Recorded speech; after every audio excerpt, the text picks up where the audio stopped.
Sveiki, sveikučiai. Taigi, senai kažkokią video dariau, tai vis negaliu nurimti, tai įsigijau Vinted tokią kamerikę. Kamerikė yra su mini DV kasetėm, tai vat praktiškai ta paskutinė vaizdajušių kamerų karta, kuri jau ėjo prie šitos technologijos pabaigos, tai yra tokios mini DV mažos kasetėlės. Nes visas kitas būdavo didesnės kasetės, o į pabaigą, kiek aš atsimenu jaunystėje, tai vat jau prieš visą skaitmenos atsiradimą ėjo labai buvo populiarios va tokios vaizdo kameros. Tai kažkaip susiviliojau ir Vinted nusipirkau veikiančią kamerą. Aišku, ėjo su pakrovėju, su viskuo, bet baterija, aišku, įkrauni 5 minutės ir viskas, kamera išsijungia. Tai teko įsigyti, kaip sakant, naują bateriją. Tai aišku, naujos dabar baterijos yra talpios. Originali, bijau sumeluoti, man atrodo, buvo 600 mAh, o šita 2400. Tai praktiškai vos ne 4 kartus talpesnė baterija. Kokius 3 kartus su pusė gal. Tai turėtų laikyti, bent jau kiek pastebėjau, kol kas lik ir laiko baiką. Pafilmuoti dar kažkaip nespėjau su ją stipriai. Tai baterija, aišku, gerokai didesnė, originali ta 600 buvo perpus mažesnė, bet, ką padarysi, užtat turėtų ilgai laikyti. Yra ekraniukas, atsilenkia toksai, valdymas labai paprastas, kaip ir visų camcoderių, on-off įjungimo mygtukas ir raudonas rėk mygtukas ir labai čia kažko sudėtingo nėra. Viršui va čia zoomas yra, o kasetėlė dedasi per čia. Tai jeigu kam įdomu, tai pabandysim tuoj išsiimti kasetėlę. Tai čia aišku yra tas mygtukas, atsidaro tas dangtelis ir kai jį mes gerai atlenkiam, jis supranta, kad reikia atiduoti kasetę. Tai va, mini DV kasetėlės, atrodo taip jos. Tai įdedam, uždaram ir jisai tada aišku supranta ir viskas, toks ir dėjimas. Aišku, vaizdą galima iškelti per mini AV jungtį, tai yra toks 3,5 kištukas, per kurį pasiduoda ir garsas ir vaizdas, bet aišku geriausia šitas kameros būdavo perduoda vaizdą per FireWire jungtį. Tai FireWire ta jungtis yra, tuo aš biškutėlį uždarysiu, nepatogu su viena ranka laikyti telefoną, su kita filmuoti. Tai vat yra po va šituo laikikliu, atsidaro, nepatogu. Ir va turim USB jungtį, bet per ją mes vaizdą neperkelsim. Ir va ta FireWire jungtis. Tai va čia yra mini FireWire jungtis. Tai reikia specialios plokštės. Tos plokštės dažniausiai dedasi į dėžę. Galima per FireWire jungtį perkelt, kurią turi dažniausiai senesni laptopai, kurie gaminti prieš kokių 10 metų 12. Tai va, tai pasižiūrėkit, ar laptopo yra irgi tokia jungtis, jeigu planuojat naudoti tokias kameras retro kažkokiam pafilmavimam. Nes prie naujo kompo prijungti tada bus problema. Ir be ne paprasčiausias variantas, tai iš tikrųjų per skelbimus už kokių 30 eurų nusipirkti tą senesnį laptopą, kuris jau turi FireWire jungtį. Ir tada su programėlė labai lengvai tas vaizdas galima perkelt. Koks dar minusas, aišku, neskaitant to, kad kokybė vis tiek netitinka šio laikinių nei telefonų, nei niekam, tai yra minusas, kad vaizdo medžiagos suskaitmenimas. Tai yra, jūs iš vaizdo kasetės perkelinėte į kompą ir tas perkelimas užtrunka panašiai dar tik pat laiko, kiek trunka pats vaizdo įrašas. Tai yra, kaip sakant, paleidžiat vaizdą, tas vaizdas eina ir jisai tuo momentu eina skaitmeninimas. Tai ne taip kaip dabar su dabartiniam kamerom ar telefonais nufilmavot ir jūs iškart turit failą, su kuriuo gali dirbti.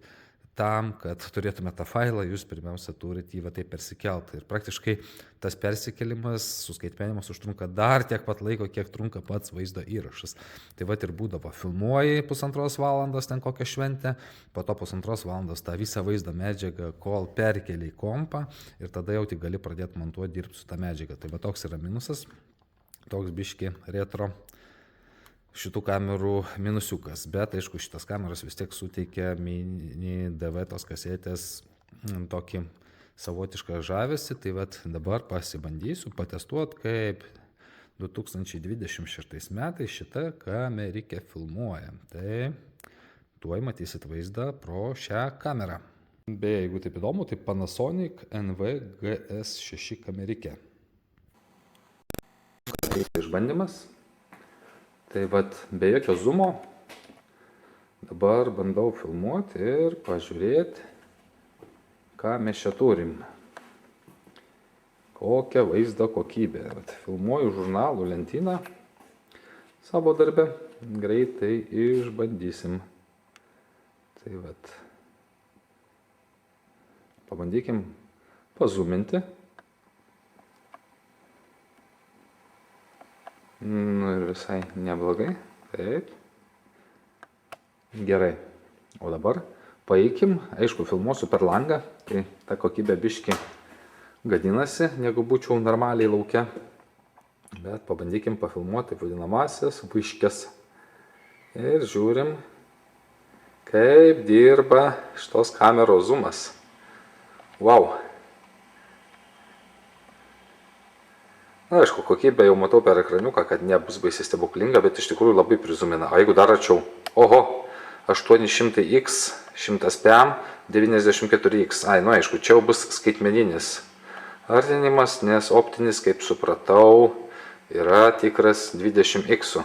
Tai va, dabar man parodė, kad čia yra 20x zoomas. Tai va šitą kamerikė prizumina va taip. 17x, 14x. Nu, žodžiu, filmuoja visai neblogai. Nu, va dar išbandymas. Pakeičiu kitą patalpą. Tai čia darbe turim savo skaitytojams, kurie ateis pagert kavos iš aparato.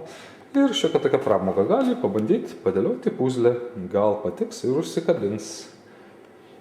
Tai vat, ar bent jau dalį. Kažkas vienas žmogus sudės biškį, kitas atėjęs dadės kažką. Tai vat, vienu žodžiu tokia pramogėlė kolegės bendradarbės sumastė. Tai vat, kviečiam išbandyti Zarasų bibliotekoje tokį puzliuką. Taip, išbandom kolidoriui. Pafilmuojam. Gelitas. Tai vat, išbandymas pagrindė vyksta viduje patalpoje.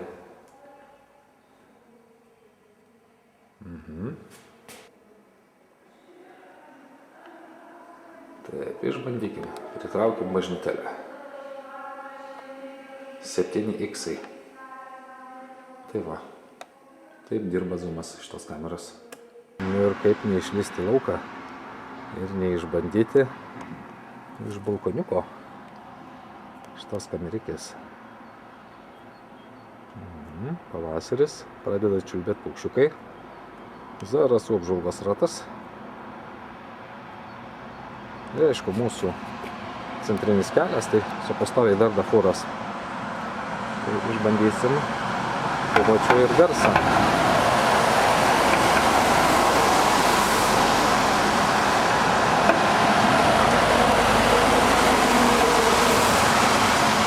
Nu, pabandykim išbandyti, kaip dirba zoomas. 5x.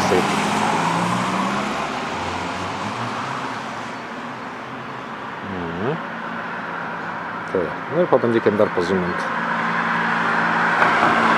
10x. Turim.